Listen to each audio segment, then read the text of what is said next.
Hello mga ka-Gen X, ito ay isang mini vlog ng pagbaba namin mula James Peak pabalik kung saan kami nag-parking. Sabi namin mas madali na lang kasi pababa at bawas na rin kami ng ilang gamit. Pero guys, hindi pala siya ganun kadali rin kasi yung gravity namin hinihila kami pababa.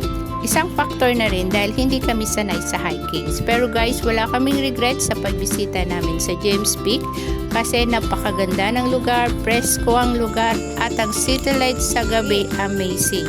Kaya kung mahilig kayo sa adventure, maiksi lang to guys, 10 to 15 minutes lakad lang.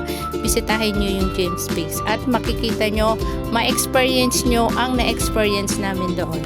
At di inasahang pangyayari, Guys, sabi ko na nga ba magta-tumbling down after ako guys, nag-tumbling down after ako, hindi ako makatayo, kailangan ko ng rescue.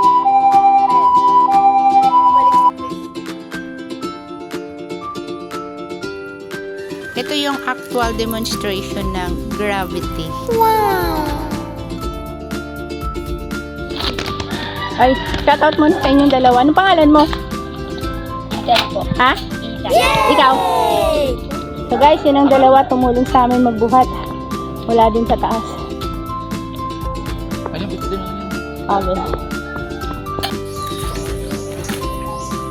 Guys, pag-packet kayo ng James Peak, may tindahan dito bago makarating sa James Peak. So, meron sila rito malamig na tubig, saka soft drinks. Kung kulang yung mga supplies nyo, essential supplies, meron sila dito.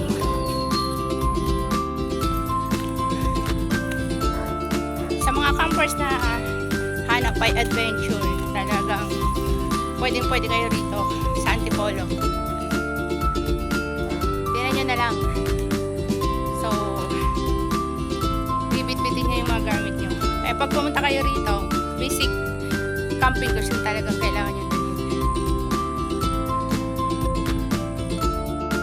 So guys, ito na yung last na pababa. And then, ang next nyan is yung bakod na kulay green na one way lang. So, pagkalampas nyo dito, may konting challenge lang din sa daan. After nun guys, masasabi nyo na I survived James Peak campsite.